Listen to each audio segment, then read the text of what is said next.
আমার আব্বা। আমার আব্বা? মেহরিন তো বলছে মেহরিনের আব্বাই নাই। যে মেয়ের বাপ জীবিত থাকতে সে বাপকে অস্বীকার করে, সেই মেয়ে কিন্তু এই সংসারে একটা অঘটন ঘটাবে। এখনো সময় আছে, এই মেয়েরে বিদায় করেন। আসসালামু আলাইকুম বন্ধুরা, এটা আমাদেরই গল্প নাটকের ২২ নম্বর পর্বটি আপনারা নিশ্চয়ই ইতোমধ্যে দেখে ফেলেছেন। এই পর্বের শেষ দিকে মেহেরিমের বাবার হঠাৎ আগমনে গল্প এখন যেই মোড়ে দাঁড়িয়ে আছে তাতে ২৩ নম্বর পর্বে বড় কোনো ধামাকা হতে যাচ্ছে।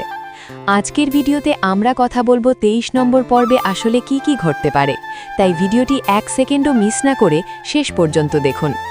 বন্ধুরা, ২২ নম্বর পর্বের সবথেকে বড় টুইস্ট ছিল মেহেরিনের বাবার হঠাৎ করে দরজায় এসে দাঁড়ানো। আমরা দেখেছি মেহেরিন আর সামিরের হাসিখুশি সংসারের মাঝে সায়রার বাবার আগমন আনন্দ আরও বাড়িয়ে দিয়েছিল, কিন্তু ঠিক সেই মুহূর্তেই মেহেরিনের বাবা এসে হাজির হন।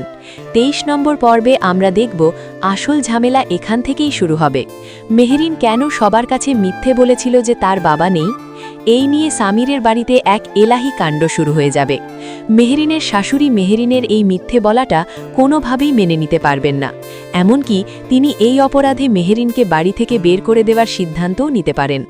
অন্যদিকে সায়রা আর সামির কি মেহেরিনের এই পরিস্থিতির আসল কারণ বুঝতে পারবে?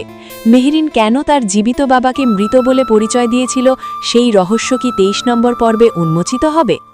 আরেকটি বিষয় হল, সামির সবসময় মেহেরিনের পাশে থাকে। মেহেরিনের এই কঠিন সময়ে সামির কি তার উপর বিশ্বাস বজায় রাখবে, নাকি পরিবারের চাপে পড়ে মেহেরিনকে ভুল বুঝবে? মেহেরিন কি পারবে তার শাশুড়িকে পুরো বিষয়টি বুঝিয়ে বলে নিজের জায়গা ধরে রাখতে? ২৩ নম্বর পর্বে মেহেরিন আর তার বাবার মুখোমুখি হওয়ার দৃশ্যটি দেখা হবে খুবই উত্তেজনার। বন্ধুরা, আপনাদের কি মনে হয়, মেহেরিন কি তার শাশুড়ির ভুল ভাঙাতে পারবে, আর সামির কি বরাবরের মতো এবারও মেহেরিনের ঢাল হয়ে দাঁড়াবে? আপনাদের মূল্যবান মতামত অবশ্যই কমেন্ট করে জানান। আর জানিয়ে রাখি, আপনারা যারা ২৩ নম্বর পর্বের জন্য অপেক্ষা করছেন তারা আগামী বুধবার দুপুর ১২টায় ইউটিউবে পর্বটি দেখতে পারবেন। এটা আমাদেরই গল্প নাটকের প্রতিটি পর্বের এরকম সঠিক আপডেট সবার আগে পেতে আমাদের এই চ্যানেলটি এখনই সাবস্ক্রাইব করে রাখুন। দেখা হবে নতুন ভিডিওতে। ধন্যবাদ।